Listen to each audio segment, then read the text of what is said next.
Hello, Star Trek fans, and welcome to the Rebinge Deep Space Nine podcast. My name is Kim. And my name is James. And we're watching Star Trek Deep Space Nine from the beginning, one episode at a time.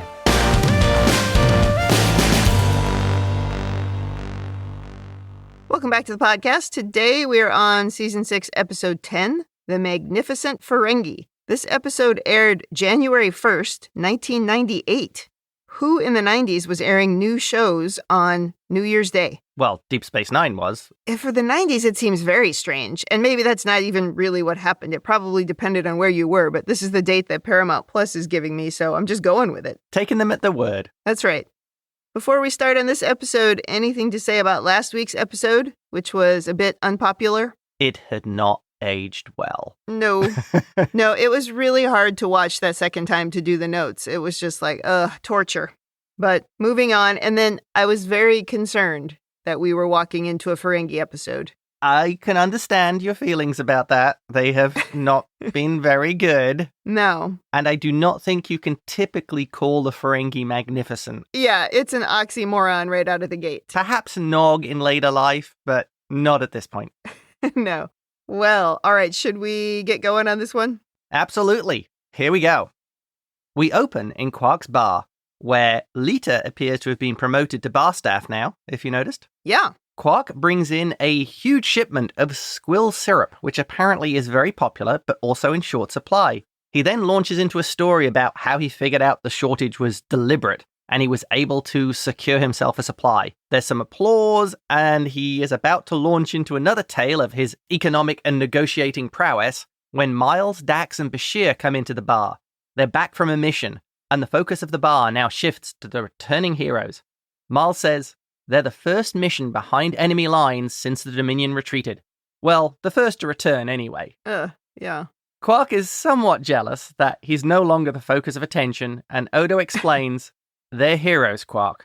There's nothing heroic about earning profit. But also, now that he's bragged about his big find of this syrup, he's totally ruined his own advantage. In what way? Everybody knows about it now, so it's not a secret anymore. Oh. And, if he'd kept it to himself, he could have had a supply of these with the elevated prices, but that's a really good point. He had to be a show-off. I think you've hit another one of those Ferengi issues. Yeah. When it actually comes to business, the Ferengi really are stupid. Yes, especially Quark. Because if you had the market cornered, you'd want to keep it cornered. Exactly. Right. He could just be giving somebody on that planet a cut, but no. Instead, now he has to brag and he's got to go back to normal manufacturing prices. Yeah, this is the problem with Ferengi. Mm.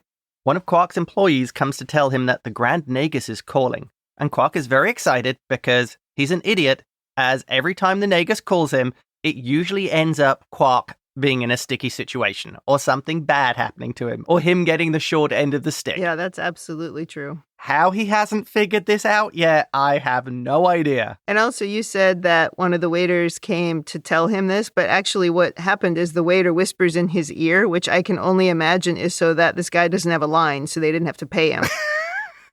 Because he doesn't actually say anything. He just, puts his hand up to look like he's whispering in Quark's ear, and then Quark says the line. We don't have to pay him scale. Savings. I totally noticed that. I see that a lot when I watch soap operas. Yeah. You can see people walk through, or they'll just nod instead of saying something. It's like, yeah, okay. Oh, funny. There's also a lot of mourn in this opening scene. Yeah, sitting at the bar. We then go to Rom, who's working in a conduit somewhere, and Quark says, I found you. I've been searching all over the station. And in a little strange humor for Rom, he responds, well, you found me. Now you have to go hide. I think Rom's sense of humor is expanding here. Yeah. Lita is clearly having a good effect on him. Yeah, and Miles. Well, Quark breaks the bad news. Their mother has been taken prisoner by the Dominion, and he says it gets worse. The Nagus wants Quark to rescue her. Yeah. A surprised Rom replies, uh-oh. I would question the Nagus' decision here to choose Quark to be the rescue party. Well, it's obviously only because Quark is the only person who's supposed to know about his relationship with her. Oh, okay, that's a good point. Yeah. And we go into the opening credits. Quark tells Rom he wants him to come along, but Rom isn't very interested because he's a married man and he has responsibilities. And one of those is not dying. Quark tells him that the Nagus is Rom. offering 50 bars of latinum as a reward, which they'll split 50-50 after Quark's finder's fee, of course. Yeah. Quark then explains how she was on a transport that was captured by the Dominion, and even though Ferengi women aren't permitted to travel, the Nagus gave her special dispensation, which I think is a classic example of the ruling class having rules for thee, but not for me. When you're at the top of the tree, things like laws are kind of optional. Yeah. I think we see that in real life, too. Rom doesn't understand why the Nagus is concerned about Moogie, and Quark is forced to tell him that not only are they romantically involved, she's also his financial advisor and helps him run the entire Ferengi financial empire. All the while in this scene, Rom is just saying, no, no, no. No. This whole scene is kind of weird as well, because this whole explanation and everything, they're like crawling through conduits on the station. Yeah. And they finally emerge from a panel, and it's in Sisko's office. Yeah. I think Sisko should be very concerned about this. Yeah. I would have all those panels welded shut and perhaps alarms put on the conduits, because if you can get that close to Sisko that easily, I'm pretty sure one of Kai Wynn's acolytes is going to be placing explosives right on the other side. Yeah, I think we talked about this before when they broke into Lita's quarters in the middle of the night. There should at least be PIN numbers or something on the panels where you have to enter a code so that you have access. Otherwise, it's very not secure. Yeah, exactly. I could see why you wouldn't worry about this on a starship, but we've talked about this many times. Security should be tighter on this station where they let anybody on. For crying out loud, they let Jem'Hadar, who are armed, on this station all the time. Who could potentially be changelings. Well, then the lock wouldn't make any difference, but that's a different problem. Security during a time of war, people. Yeah. But it was very strange that they spent so much time crawling through these tunnels. I wasn't exactly sure what the point of it was. I mean, Quark made his way in there somehow, so why was it so hard to get out? It was a strange scene. I'm guessing it was a directing choice because it made the exposition a little more interesting. I guess. It's like in a graphic novel, if you've got a lot of exposition, it's a really good trick to do different angles rather than just one flat page with 30 lines of text. Well, sure. It's why when they're in Quark's, they have Quark often like running around serving drinks or whatever instead of just standing there talking. Yeah. But this was just a strange choice because it was so long. So Rom and Quark start planning, and Rom suggests they need to assemble a commando team of the toughest mercenaries, Narsicans, Breen, Klingons. Quark says no, they just need Ferengi. And Rom howls, then we'll die. See, Rom knows. Yeah, he's a little bit of a realist. So the recruiting begins, and the first pick is Nog. He's resistant, but they sucker him in by Quark offering him the position of Strategic Operations Officer in Charge. Just like Worf. Like Worf. And this clearly appeals to Nog, so he's in. Yeah. Next up is a Ferengi called Leck, and Quark warns Rom he's not like other Ferengi. His priorities are different. And on screen appears a Ferengi who's sharpening a knife as he's talking. And the first thing he says is, "Who do you want eliminated?" He's my new favorite Ferengi. He's not interested in money, as it isn't important. Quark tells Leck he's been told he likes to test his abilities, and he likes a challenge. When Quark tells him the person they're going to rescue is being held by the Dominion, Leck perks up. Ooh, Dominion. And he's in. I really like this character. Yes, he does seem very different from any Ferengi we've encountered so far. Yeah. Now we go to a Federation space station, and Cousin Gaila is in a holding cell. He tells Quark, "You ruined me," and threatened Quark with revenge for what he did to him. I always like how when we see somebody in a holding cell or in jail, they're wearing the exact same outfit that we saw them wearing last time, and their holding cell has nothing but a cot. It's like, this is not how we're arresting people in the future. I don't believe it. Quark has paid Gaila's fine and freed him, and tells him all he has to do in return is earn some latinum.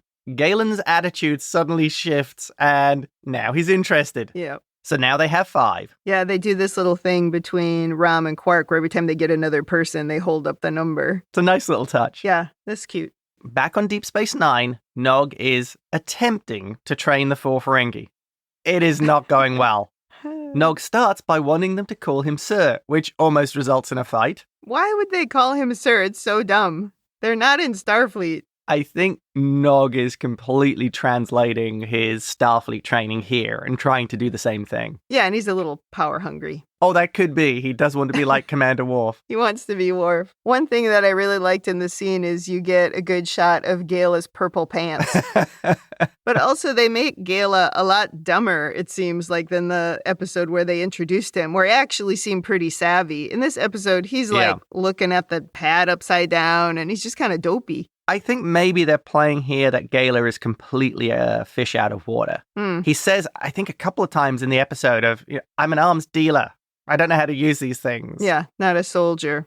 But it was a data pad. He was looking at it upside down and Nog turned it over. And I did wonder too, like maybe he was drunk, but they didn't show that. Well, they start squabbling. Of course. And Quark is forced to reveal they don't actually have a ship yet. And from the back of the bar, clapping, in comes Liquidator Brunt. Or as he points out, ex-Liquidator, thanks to Quark getting him fired. He laughs at the team, calling them a child, a moron, a failure, and a psychopath. Yeah, that seems accurate. Yeah. Although Leck ought to be questioning at this point what's going on. If Quark managed to get the Liquidator out of his job, managed to get his own cousin arrested, he seems like he might be trouble. Yeah, why am I hanging out with a guy who chaos follows in his wake? Yeah, exactly. The best thing in the scene is the ornate costumes on these guys. It's actually quite funny. Well, Brunt is really dressed up, and he has that, like, hanging gold bar of latinum around his neck. He's also the one with fringe. He's always had the fringe on his costume. Yeah. I do enjoy the flair of the Ferengi, even if I don't like them. Brunt tells them he's there to join their little team, which none of them are keen on. No. But he has an ace card up his sleeve. He actually has a ship. Yeah, nobody likes the tax guy until they have a car. So he's in. Jeffrey Combs switching from Weyoun to Brunt is kind of amazing. It really is. The change between these two characters is night and day, and he pulls it off so well. He really does. I wonder if it's physical, like the teeth are different. Obviously, the facial makeup is quite different, so he maybe can get himself to feel different. It's really good. Absolutely agreed. We come back to a cave with Jem'Hadar holding Moogie, and the merry band now pop up from behind rocks telling the soldiers, "You're surrounded." The Jem'Hadar calmly just shooting all of them, hitting Quark. Rom runs into a wall. Galen runs away. Brunt surrenders and is immediately shot. And then Leck, who's the only one who seems to be able to keep his nerve, shoots Moogie. Yep. Later saying he was putting her out of her misery. That was so funny.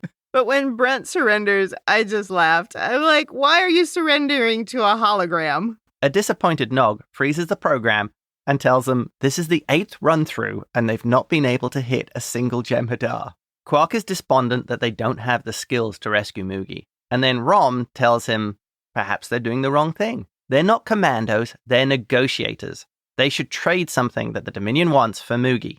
Smart. Yeah, Rom seems better at spotting the things that are right in front of their face than Quark and the others are. The Ferengi seem to get wrapped up in these big, intricate plans and capers.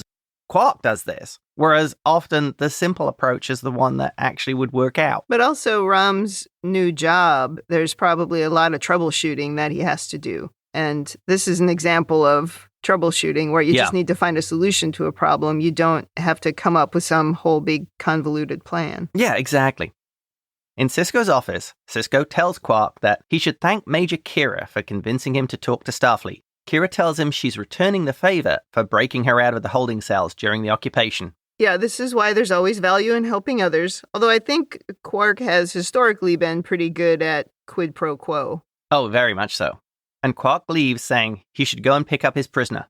All the Ferengi are now on Brunt's ship, and it's a little cramped. And Galen is trying to leave, saying it's not a rescue, it's a simple prisoner exchange.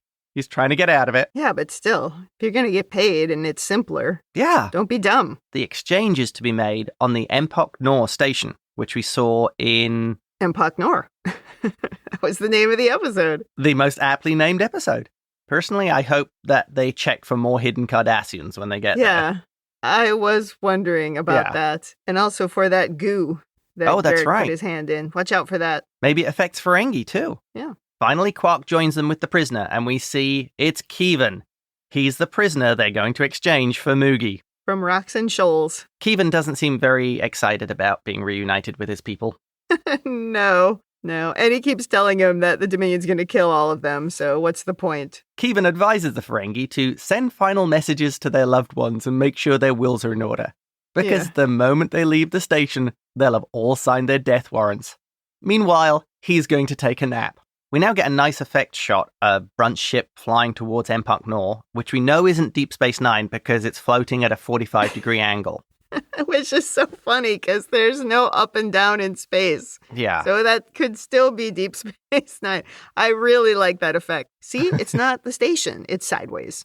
When they land on the station, Nog starts giving orders telling them they need to move and get to base camp. But the Ferengi don't move and they're all as sullen as ever. Quark announces 2 strips of latinum to the first man to make it to the infirmary. And the others all suddenly start running as fast as they can to get there. Oh, so Nog funny. tells Quark, "You don't pay your soldiers to do their duty." And Quark replies, "You do if they're Ferengi." Yeah, I think we've seen that. None of them would be here if they weren't being paid anyway. I think Nog should know his audience here. They're not Starfleet. Yep. In the infirmary, Nog gets the power back and suggests they set up a defense perimeter. Quark asks, "Well, how much will that cost?"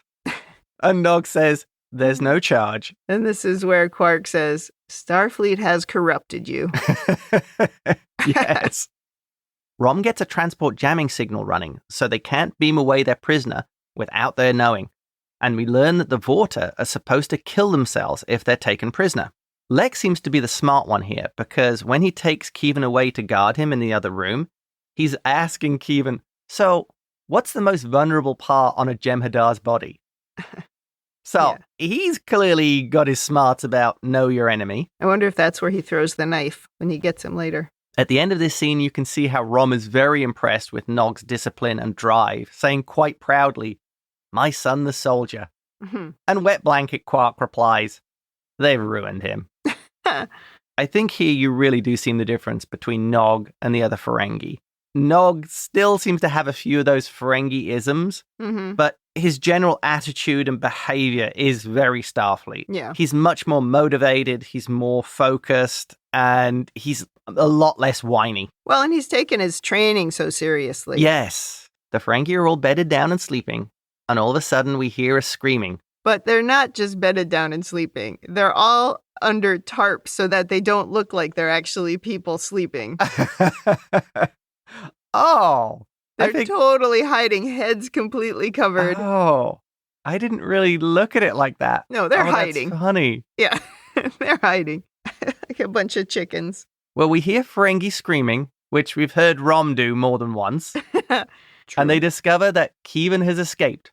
Gaila, who is supposed to be guarding him, says, "It must have been when I was sleeping." Totally missing the point.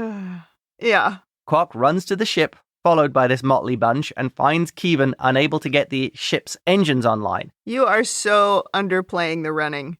There is so much running. It's like hallway, hallway, hallway, and then with Quark, and then it's everybody behind him, and hallway, hallway, hallway.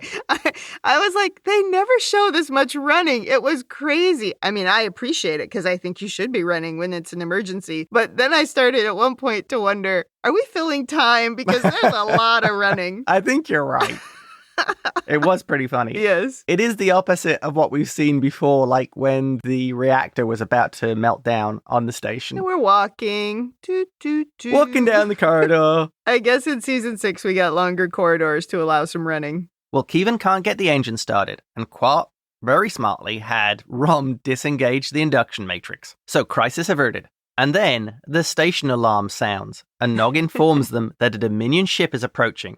So they all start rushing back to the infirmary with yet more running. More running. And this running is a little reminiscent of the Stooges rather than they're a bouncing professional. off the walls. They're tripping over things. I thought these guys were really enjoying themselves. It was very physical comedy. Yeah.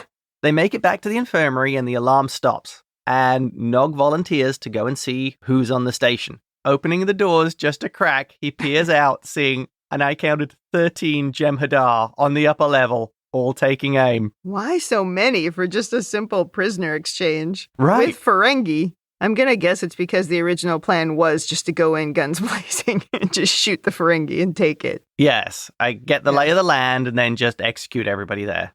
Yeah. In the infirmary, Kevin is telling them that they need to escape as there won't be a negotiation and they'll all be killed. And then we hear a voice calling for the Ferengi to show themselves. They're here to trade. And then Quark goes out to meet them, flanked by Rom and Nog. Before they leave the room, though, they're all sort of panicking about all the Jem'Hadar soldiers. Yeah. And then they finally realize, well, wait, this was the plan. We Yes. knew they were coming. And Leck says something like, everything's going exactly as planned. Yeah. It's like they're surprised. Right. This is the kind of humor I feel like we've been looking for from the Ferengi. It's like, you thought the Ferengi were funny. They can be funny. You just have to use them the right way. Yeah, use them in a funny way, not in a way that just insults women everywhere. This may be jumping into overanalysis, but I think this is the first time on the show they've really used the Ferengi well in a comedic way. Yeah, they're funny, and they are, of course, a little bit inept, but they're inept at the things that we know they're not good at. Yes. And they are actually pretty good at the things that they're meant to be good at. Right. On the promenade, flanked by 2 Jem'Hadar, there is Moogie with a Vorta.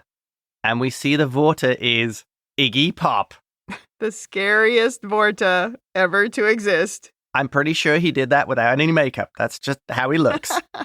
I don't think those ears were quite normal. Well, Quark starts the negotiation, and before the trade, he wants the Jem'Hadar to leave and go back to Dominion space. The Vorta tells Quark his men could just storm the infirmary. But Quark plays it smart, telling him, if Kevin dies, you won't know all the Dominion secrets he's told to the Federation. The Vorta, who we learn is called Yelgren, commends Quark for his cunning and says, perhaps one day the Ferengi will take their place as valued members of the Dominion. I like that, always trying to get the negotiation. Yep. Always try to be positive. Show them that there could be benefits. There might be inroads you could make with Quark here. Yep. Always be closing. Yes, yes, exactly. Iggy agrees to the terms and says they'll evacuate the station of the Jem'Hadar. I'm glad somebody thought of this because Nog asks the question, is this the real Moogie and not a changeling? But unfortunately, he does the blood test on her, which we know doesn't work and has been shown to be utterly useless. So, plus 1 point Nog for being smart, minus 1 point for not being smart. Yep. Yelgren tells them they'll be back in half an hour and not to be late. And as they take Moogie away, she says, I'm counting on you, Rom. Clearly her favorite. Yes. Forget about everything Quark's done. She's asking Rom. In the infirmary, the Ferengi are now laughing and boasting about their prowess in negotiating, and Rom tells them they can't believe they'll get the reward, and lets the cat out the bag, saying 50 bars of latinum. So they get in a fight about Quark trying to cheat them, and they're all arguing. Galen gets really angry, takes out his phaser, and says, you've had this coming a long time, cousin, and attempts to shoot Quark. But, being completely incompetent, he misses Quark, who dives out of the way, and shoots Kevin right in the chest. I love it here when they all just start screaming when Gaila gets his phaser out. Yes. They do a close-up on Kevin, who utters, I hate Ferengi, and then falls dead. Oh, so funny. I felt so bad for Kevin. He tried so hard not to die in Rocks and Shoals. He did. As soon as he got associated with Ferengi, he was doomed. Yeah, he had such a lust for life. Right. The Ferengi make a classic mistake in this scene. They get too cocky, right? They start bragging and they let their guard down before the job was done. And then they get into a petty mistake about money. Yeah, again, another one of those negative aspects of the Ferengi used for humorous purpose. And why wouldn't you just set an amount that you're going to pay each of them instead of saying, there's a reward and we can share the reward? Instead, you just say, I will pay you X bars to do this. Right, right. They probably still would have gotten into a fight. Yeah, they are Ferengi. The next argument would be Quark's finder's fee. Well, yes. So with the prisoner dead, the others suggest hiding, running away, and surrendering. Quark asks them, have you forgotten the Battle of Prexnak? 10 Ferengi stood alone against 273 Latations. And Gaila brings up, as I remember it, all the Ferengi were slaughtered. Not a good example. No, very poor one there. Well, Quark gives a speech and manages to encourage them to fight. Not quite a Picard speech, but probably the closest the Ferengis can make to a Picard speech. Yeah, not quite. During this whole scene, Nog has been in the background scanning Kevin and announces, according to my readings, this man is dead. He's dead. Yeah. They're like, oh, thanks, dude. By accident, Nog realizes that he can actually reanimate Kevin, If he uses enough neural stimulators, he could make him appear to still be alive. And Nog makes a little comment here about how engineering's kind of like medicine. And this totally gave me a flash to Discovery Season 2, Episode 1, where the character Jet Reno, she's basically been keeping injured people alive. Yeah, as an engineer. And says, what was it? The body is just a machine. Right. I felt this was a real parallel there, seeing as other elements of DS9 seem to turn up on Discovery. Well, yeah, because Nog says it's all about keeping things running and fixing broken parts. So they're essentially saying the exact same thing. Just again, another example of where Discovery is like, look, here's this great show over here, and we're going to emulate pieces of it. Right. Yeah. While Nog's working on this, Quark goes to stall Yelgren. Quark starts spinning a story about how his brother needs to run sensor scans. All the while, Yelgren is getting annoyed by this, telling him, perhaps you've changed your mind and don't want your mother back. Kill her. Quark manages to stop him and convince him that Rom just needs to finish the scan. And Yelgren mutters, and I thought the Breen were annoying. That was funny. I'm going to bring up, Iggy here is just great. He's got this fantastic voice. Yeah. His sort of look and demeanor that he puts out in here, I really enjoyed this. He seems to exude, I'm smarter and superior to everybody here, and this is all a waste of my time, and you're all annoying me. Yeah. He really plays a very different Vorta from Combs. Oh, yeah. If all the Vorta were like Iggy Pop's version, they would be one of the most terrifying characters on the show. Yeah. Jeffrey Combs, his Wayun, is a very different vibe because he goes from that, like trying to play along and be a part of something. He might then turn on a dime and say something really awful and nasty, but yeah. Iggy Pop's not even playing that other part. He's not trying to sell anybody anything. He's here to do a job. Right. And you're all annoying me. Yes, you're all terrible. Yelgren seems to reluctantly agree to all of this, and Quark tells him that the exchange must be done at Airlock 3. Yelgren replies in that wonderful Vorta way. His lack of trust saddens him. Yeah. It's still somehow threatening coming from him. It's that super deep voice that he has. Yes. In the sickbay, Nogs managed to get the neural stimulators working, and the dead Kevin sits up. Yeah. And his eyes open, too. Yes, and if you notice, one of the Ferengi pokes him. I didn't notice. How funny. Outside Airlock 3, Moogie is giving Yelgren financial advice, telling him to invest in some plant futures. He'd love to hear more, but if your son doesn't turn up soon, he'll have to kill her. Yeah, they're having a deep conversation, but not really. Yeah, he's very matter of fact. Yep.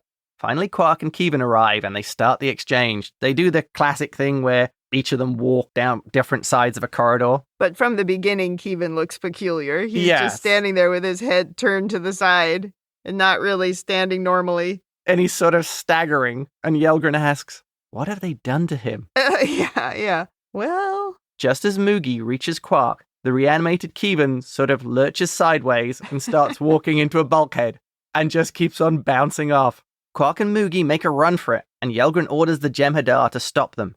But doors open in the hallway, and Leck throws a dagger, taking out one of the Jem'Hadar. And on the other side, Brunt and Rom shoot the other Jem'Hadar soldier. Lucky shot. And Yelgren just ducks down and sort of cowers until it's all over. Yeah, he's not having any part of this. Moogie tells Quark, the Grand Nagus will be so proud of you. I know I am. They take Yelgren prisoner, and Quark says he'll be their gift to Starfleet. They gave us a Vorta, we'll give them one back. Gaila then takes Yelgren aboard the ship, so he'll be a passenger on the way back. A passenger on the way back. Is that a bad Iggy Pop reference? Oh, I didn't get it at all. I am the passenger. Oh, nope. I don't know what in the hell you were doing. I thought you had lost your mind. Oh, dear. You must leave all of this in the edit. I did not get it. Passenger is the one song I do know of Iggy Pop's, but no, I did not put that together. How many Iggy Pop references have you made in this podcast? I've only made 2. I couldn't really get the other ones I was going to say, I didn't hear any. And if you've made like 20, I was going to be really embarrassed. Oh, that's funny. As they're about to leave, Leck tells Quark, This is the sloppiest, most amateurish operation I've ever seen. If you ever do something like this again, count me in. He had fun. And he got to kill a Jem'Hadar. Yes. Rom asks Quark, what is it like to be a hero? And Quark replies, you tell me. Rom says, it feels good. And Quark replies, you bet it does. And they board the ship with the reanimated Keevan in the background still bashing repeatedly into the bulkhead. Yeah. The end. What a wacky ending. It really was. Well, do you have overanalysis? Yes, I do. So let's talk about Leck. Mm-hmm. Do you think Keevan did give him information on Jem'Hadar vulnerabilities? Keevan did, when the door opened, throw the knife, which took the Jem'Hadar straight down. Yes. Yes, I think he did. I would agree. It seemed a little bit more than a lucky shot to know exactly how to take a Jem'Hadar down. Yes. Next thing. So, the return of Keevan. The Vorta are supposed to kill themselves when they're taken into custody. Yeah. This, I think, is a very poor strategy because I brought it up in Rocks and Shoals. Yeah. Maybe the Dominion should have a theory that if they take Vorta prisoner, the Vorta, who are very manipulative and can learn things and can figure a lot of stuff out and manipulate people through language, maybe they could learn secrets or things about their enemies. So if they did a prisoner exchange, they could gather intelligence on their enemies' abilities, plus maybe their enemies' interrogation techniques. So you would actually get potentially a net benefit from these things. It seems a little bit like a poor choice of strategy from the Dominion. Well, I would say two things about that. Yeah. One, they quite likely underestimate all of their enemies. Oh, because they're just as solids. Just being useless. Yeah, just solids. Exactly. But number two, if they really wanted to get information like that, they just send in a changeling. But changelings are valuable and they could be killed. Yeah, but again, if you link those two things together, they don't feel like they need that info that much. Yeah. And when they need to, they just send someone in who looks like someone. I don't know. But I take your point. I always think the strategy is kind of silly. But I imagine they just look at it like just another dispensable Vorta. We'll just clone another one. Yeah, get another one out the cupboard. Next thing, Yelgren. In the corridor after the Jem'Hadar killed, he doesn't make any attempt to avoid capture. He doesn't try and take one of the Jem'Hadar disruptors or try to even use it. He doesn't kill himself, yeah. Yeah. Yeah. So I wonder again if this is one of those things that the Vorta or the Dominion tell themselves. Oh yeah, we're not allowed to be taken prisoner until you're about to be taken prisoner. And then suddenly it's like, I decided not to do that. But he also might think that the Jem'Hadar could still rescue him. Yeah. Until he maybe gets back to a starbase or something. And then he could break his poison tooth or whatever it is. Oh. But it's a good point. He just ducks. Yeah. So take the Klingon approach of, warriors only kill themselves if the chance of escape is impossible. Right. Yes. And if you define the chance of escape of, while I'm alive, I could escape, then... Yeah, that's what Keevan should have said. Next thing. So Starfleet actually turning this prisoner over for exchange. I have a couple of ideas why they might have done this. The first one is, Keevan is useless. Yeah, I imagine that's true. Yeah.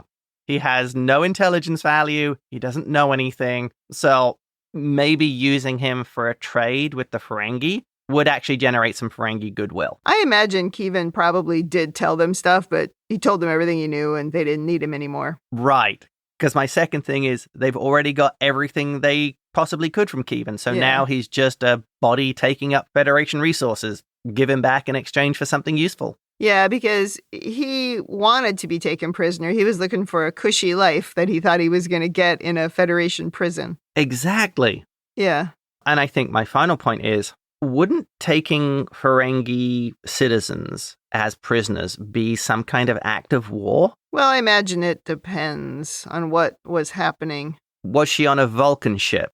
She was on some kind of transport ship they didn't say. Yeah. Yeah, it could have been on a Federation ship that they're already at war with. Yeah. Yeah, they didn't give us much detail there. And I don't think the Ferengi had signed a non-aggression pact with the Dominion. At least we haven't talked about that. It sounds like something they would do. Right. But maybe that hasn't happened yet. they don't have a military, right? So the Dominion probably doesn't see them as a threat in any way. Yeah. Not that they see anybody as a threat, but no, it's a fair question. Final thing. Final. And final. Yes. The second final thing. Yeah, exactly.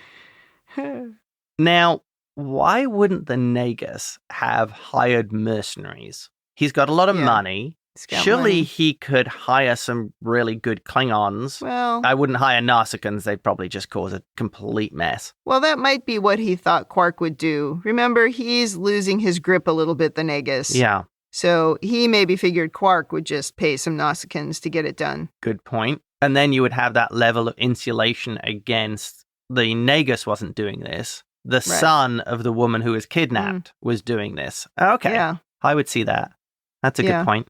Seeing the Narsikans against the Jem'Hadar would be kind of fun. It's true. I think it would be very messy. It'd be quite messy, yeah. So maybe I don't want to see that. I don't know who I'd put my money on there, especially with the Narsikans. Yeah. And I think that wraps it up for me. Over to you, Kim. Well, I only had a few points in my overanalysis, and I'm not sure any of them are analysis, but let's see. Well, let's see. Commentary. The first point is, we talked a little bit earlier about how this is how you make the Ferengi funny. This makes so much more sense, and it is actually funny. Yeah. But I also think that it was about time that we showed that there are all different kinds of people, and not every Ferengi is exactly the same. This Leck guy, for example, he's very unique in what we've seen of the Ferengi, and I feel like we've been talking about this before, where we make this just stereotypes and just say everybody in this species or this race is exactly the same. Yeah. And it's never like that. So I like that addition of a non-traditional or a non-stereotype version of a Ferengi. Right. He's not necessarily a good person, but he's not motivated in the same ways as Ferengi are. Yeah, I don't need him to be a good person. I just need him to not be exactly like Quark. Yeah. Gotcha. Well, I feel you're right. This is how you make the Ferengi funny in this episode. I think it's almost like the Ferengi have a lot of negative aspects to their character. Yeah. And this is sort of poking fun at the negatives. The fact that they're greedy, that they squabble, they get into arguments about everything, they try and cheat each other, they're cowardly, they really don't seem to have a very good ability to plan. Their plans usually work out terrible, but they are good at negotiating. And it sort of pokes fun at all those negative aspects of the Ferengi, which are not good character traits. And it makes a funny episode when you roll all of those things together. Yeah. I was very pleasantly surprised by this episode in terms of it just being the Ferengi from the beginning. I thought, oh, geez, here we go again. Right. But no, they found a way to actually make it funny. It took 6 seasons, but they finally figured it out. Yeah. And the use of slapstick work with the Ferengi, the long chase, where they're knocking over barrels and they're just disorganized. That also added to a physical humor level. Yeah, if they'd played some comic music with that, it could have been from anything, yeah. I was surprised that the Ferengi wouldn't start rummaging through all of the containers and stuff on Empok Nor looking for stuff to sell or stuff to trade. Yes. I mean, Rom was digging through one of the containers at one point, but I would think that's what they would be doing. Right. You're missing an opportunity. There's stuff. Yeah, what did the Cardassians abandon? Ooh, I could sell this. Yeah, because that's completely abandoned, that station. So take what you want. You might find another Cardassian in a status chamber, so you might really not want to look that closely. Well, okay, that's a good point. It was a little dangerous the last time we were here. Yeah, you know what you could have done? Yeah. Started searching through looking for Cardassian emblems, because people in the Federation like to buy those, remember? Oh, that's true. That one guy who got killed was a collector of memorabilia. Yeah, that's right. Or they could have been looking for that super soldier vial, because I'm sure there were a few around somewhere. Could definitely sell that. Yeah, the chemical that enhanced the natural xenophobia of Cardassians. The natural anger, and nastiness. You know, you'd think the Dominion would be looking for that on the station, or maybe it was... something they could use. Yeah, or maybe it was all covered up by the Cardassians. Yeah. That this was a failure. Well, okay, that leads into a new point. Oh. This is almost jumping back to Empok Nor. Maybe, because the Cardassians always like to point fingers at someone else, if it's not my fault, this was a failed experiment. That didn't work. That went wrong. And the Cardassian leadership, because they didn't want it coming back on them, whoever was involved, pointed the finger at someone else or covered it up. That never happened. Destroy all the records. La la. Yeah. La la la. So, yeah, the Dominion didn't actually know about it. Well, my next thing, again, not an overanalysis point, but an observation that Quark's phaser looked like an ear trimmer. Did you notice that? I did not. Oh, man, I'll have to go back and look now. Well, the last thing I have to say is that Quark still looks kind of dumb coming out of this because he should have just said there were 20 bars from the beginning. He shouldn't have told Rom there were 50 and then told him, well, it's 20, 20, 10 for my finder's fee. Don't do any of that. Just say there's 20 because you know Rom is going to spill the beans. That's what he does. He cannot keep his mouth shut. So you have to tell him the story that you want others to know because that's what he's going to do. And you would think, especially from Quark, like where he ran to the ship, even though it was disabled, and he tells Keevan, oh, it's because sometimes Rom gets it wrong.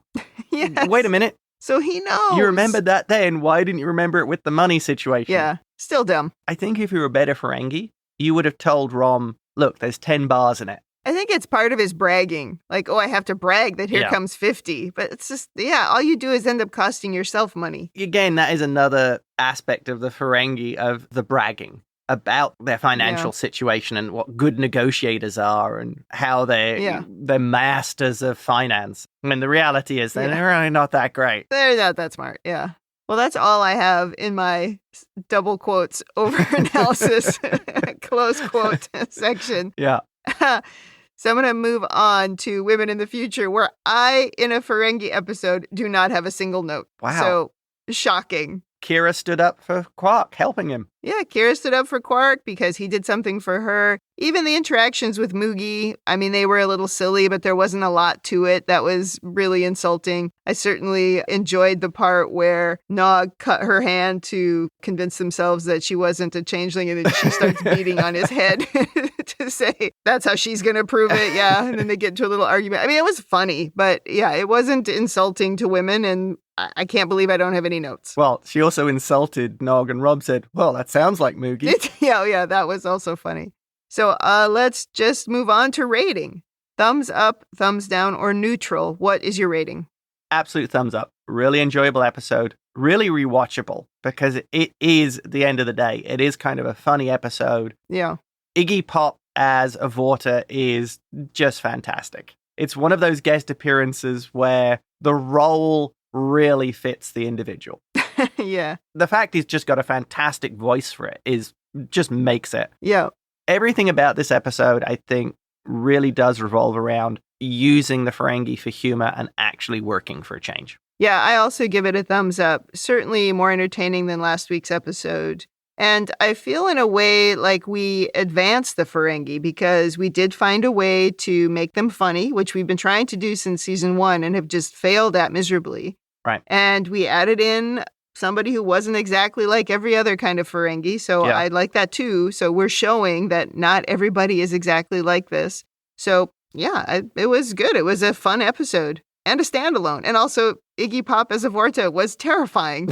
Yes. Yeah, it was good. Yeah.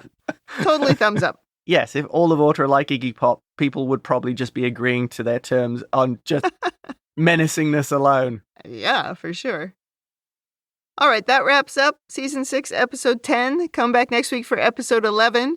In the meantime, if you'd like to send us your own overanalysis of this or any episode, or if you just want to say something nice, we just got a great email yesterday that was very nice. You can email us at rebingeit@gmail.com, or you can tweet us at rebingeit. We're also on Instagram and YouTube at rebingeit. You can check us out on talkthroughmedia.com. You can leave feedback there, audio or text feedback. And you can also listen to the other podcasts in our network. We're also part of the Talk Through Media Patreon, patreon.com/Star Trek TTM. And the proceeds from that support all of the podcasts on the Talk Through Media network. Thanks for joining us on the Rebinge Deep Space Nine podcast. That's it for me. And that's it from me.